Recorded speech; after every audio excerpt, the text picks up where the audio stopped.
Notre amour n'est pas parfait. Il y a de bons et de mauvais jours. Mais la lutte nous a fortifiés.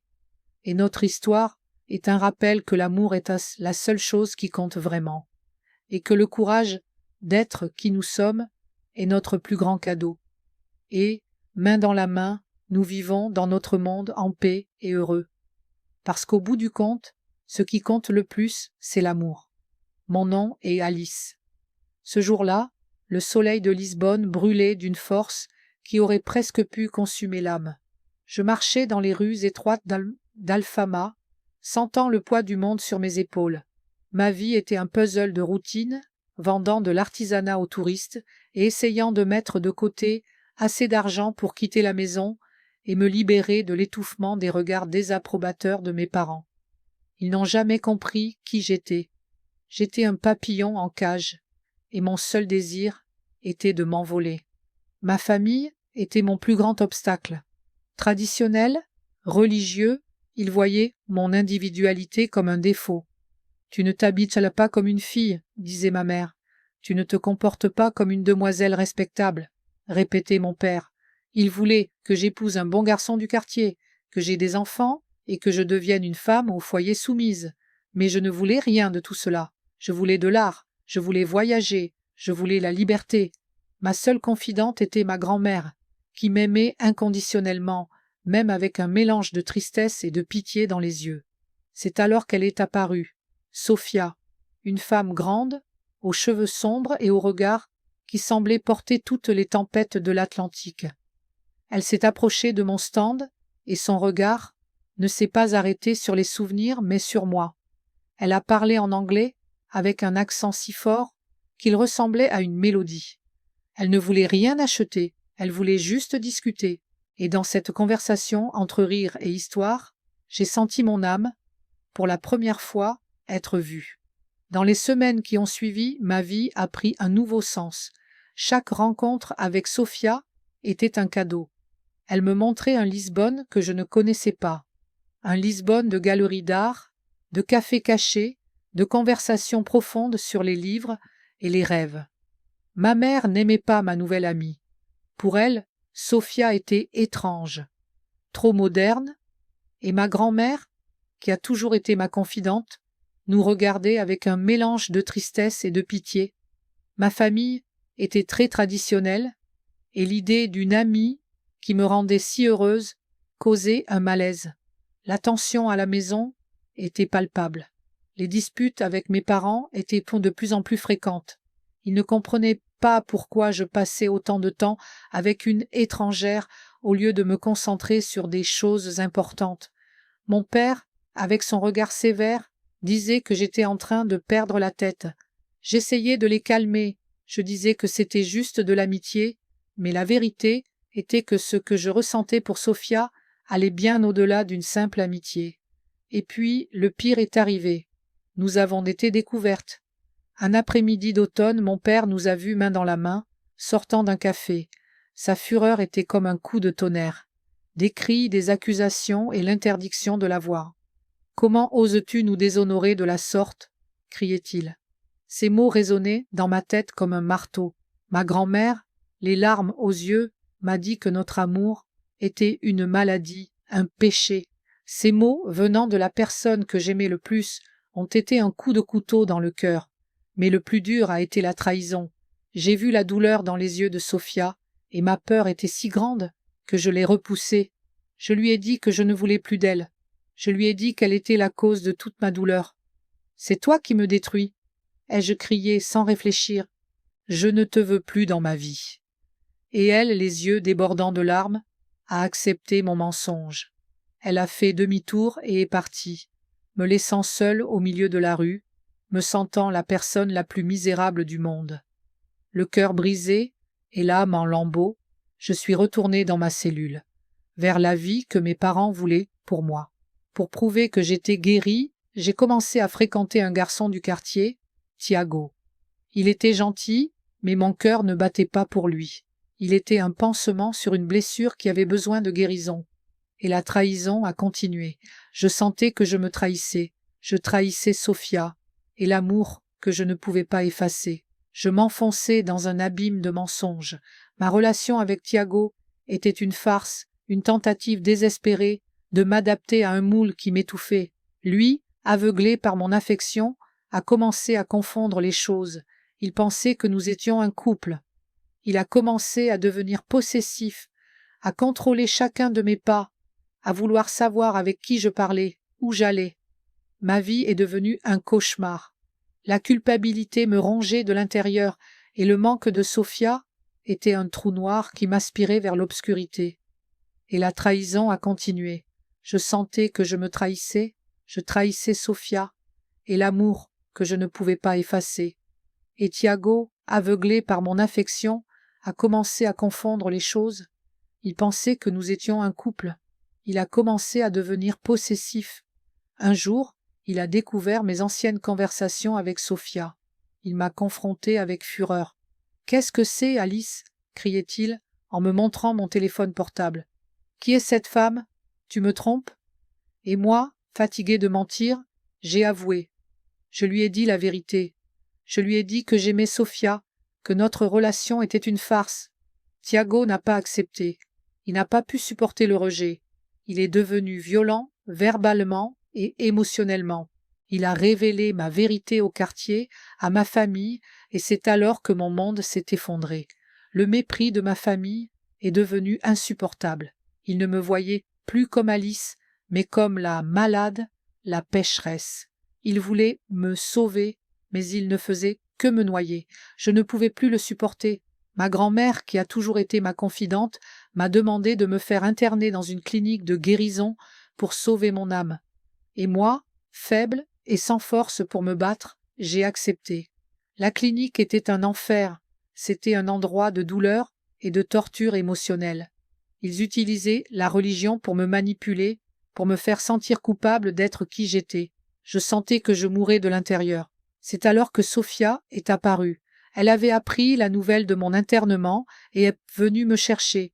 Elle ne m'a pas laissée. Elle s'est battue pour moi, pour notre histoire. Elle a confronté mes parents, les médecins. Et quand je l'ai vue, tout mon courage et ma force sont revenus. Je n'allais plus accepter qu'on me fasse taire. Je me suis battue, avec l'aide de Sophia. J'ai confronté mes parents. J'ai confronté Tiago, qui a senti le poids de ses actes. Et, finalement, je suis sortie de cette clinique. Notre histoire a été comme un phénix. Elle est renée de ses cendres. Ma grand-mère, qui m'aimait inconditionnellement, est venue me demander pardon. Petit à petit, notre famille nous a acceptés. Notre amour a été comme un baume pour les blessures. Et, à Lisbonne, notre histoire est devenue une source d'inspiration pour d'autres.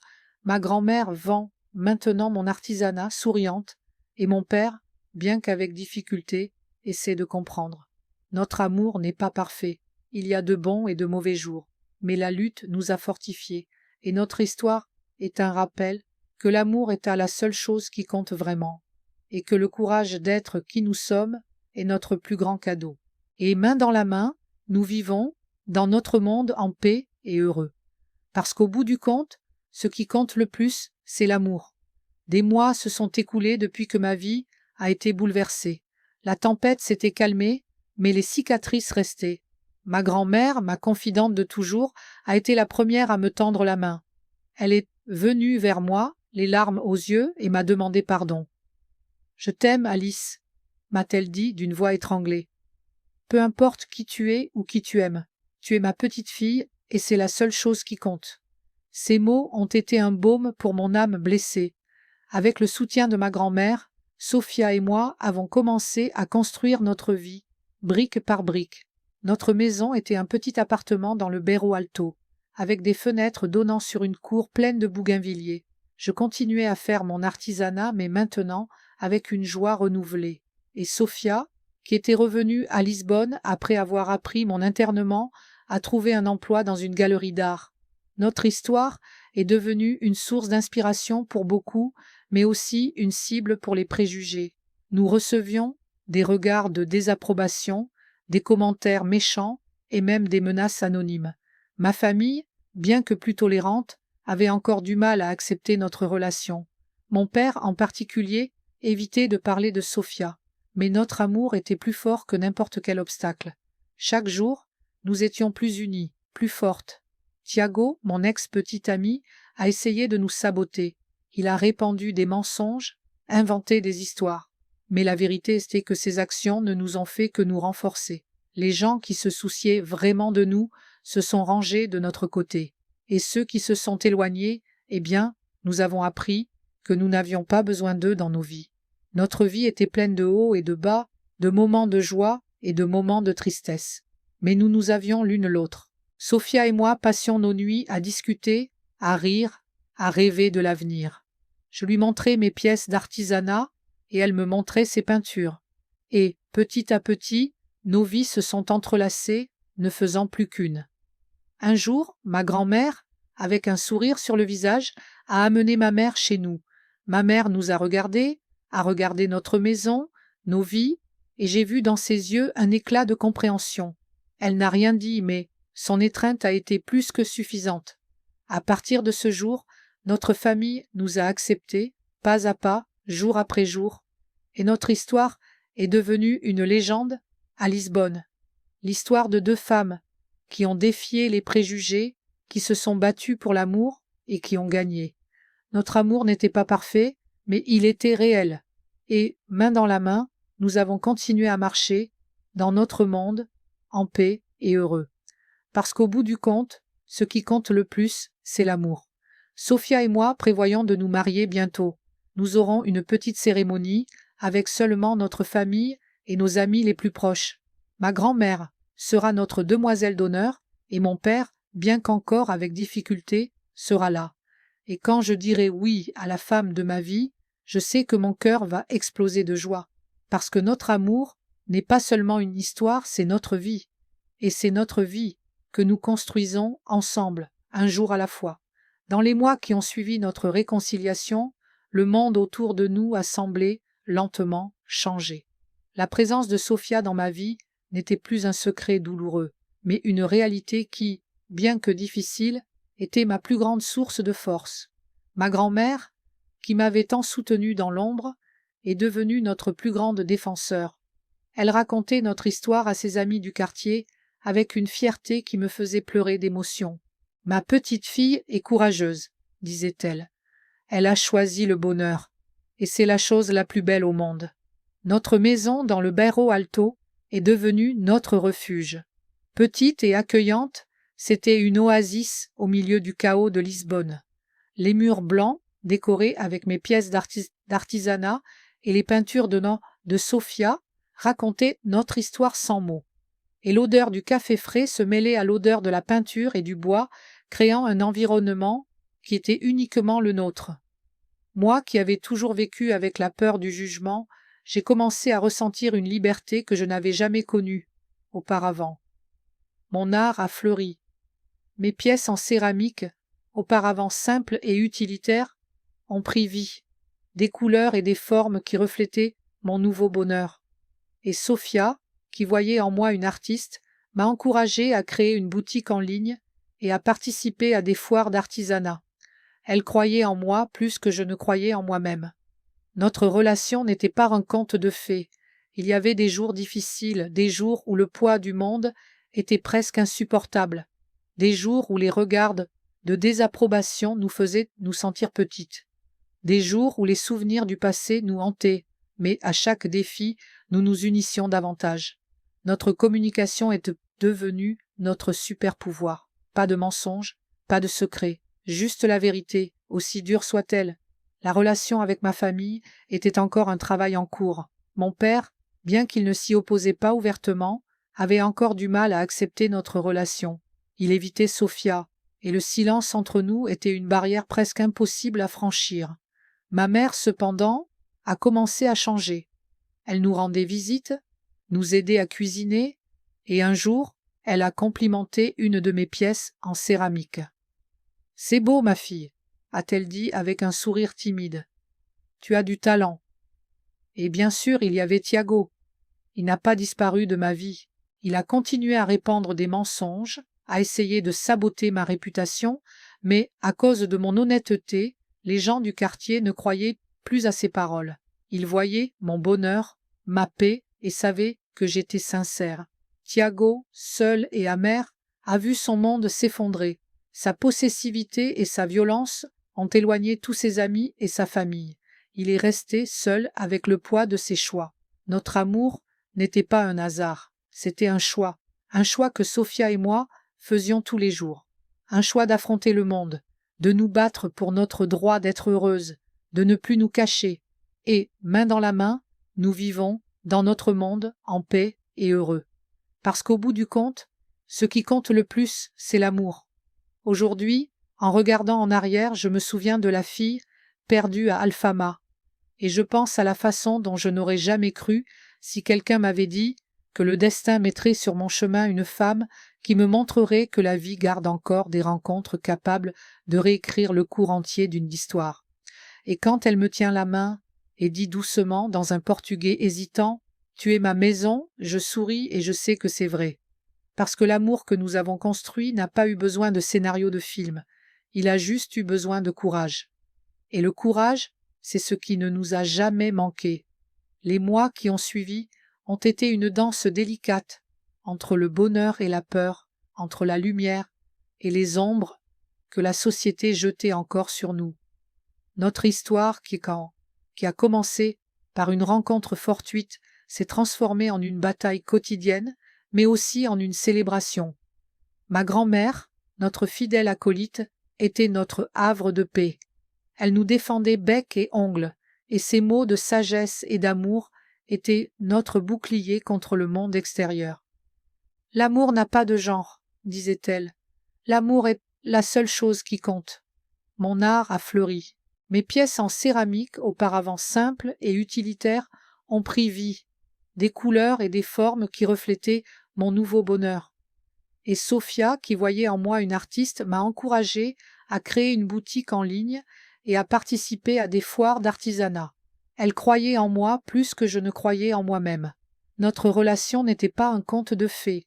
Il y avait des jours difficiles, des jours où le poids du monde était presque insupportable, des jours où les regards de désapprobation nous faisaient nous sentir petites, des jours où les souvenirs du passé nous hantaient, mais à chaque défi, nous nous unissions davantage. Notre communication est devenue notre super pouvoir. Pas de mensonges, pas de secrets, juste la vérité, aussi dure soit-elle. La relation avec ma famille était encore un travail en cours. Mon père, bien qu'il ne s'y opposait pas ouvertement, avait encore du mal à accepter notre relation. Il évitait Sophia, et le silence entre nous était une barrière presque impossible à franchir. Ma mère, cependant, a commencé à changer. Elle nous rendait visite, nous aidait à cuisiner, et, un jour, elle a complimenté une de mes pièces en céramique. « C'est beau, ma fille », a-t-elle dit avec un sourire timide. « Tu as du talent. » Et bien sûr, il y avait Tiago. Il n'a pas disparu de ma vie. Il a continué à répandre des mensonges, à essayer de saboter ma réputation. Mais à cause de mon honnêteté, les gens du quartier ne croyaient plus à ses paroles. Ils voyaient mon bonheur, ma paix, et savaient que j'étais sincère. Tiago, seul et amer, a vu son monde s'effondrer. Sa possessivité et sa violence ont éloigné tous ses amis et sa famille. Il est resté seul avec le poids de ses choix. Notre amour n'était pas un hasard, c'était un choix que Sophia et moi faisions tous les jours. Un choix d'affronter le monde, de nous battre pour notre droit d'être heureuse, de ne plus nous cacher. Et main dans la main, nous vivons, dans notre monde, en paix et heureux. Parce qu'au bout du compte, ce qui compte le plus, c'est l'amour. Aujourd'hui, en regardant en arrière, je me souviens de la fille perdue à Alfama, et je pense à la façon dont je n'aurais jamais cru si quelqu'un m'avait dit que le destin mettrait sur mon chemin une femme qui me montrerait que la vie garde encore des rencontres capables de réécrire le cours entier d'une histoire. Et quand elle me tient la main et dit doucement dans un portugais hésitant « Tu es ma maison », je souris et je sais que c'est vrai. Parce que l'amour que nous avons construit n'a pas eu besoin de scénario de film, il a juste eu besoin de courage. Et le courage, c'est ce qui ne nous a jamais manqué.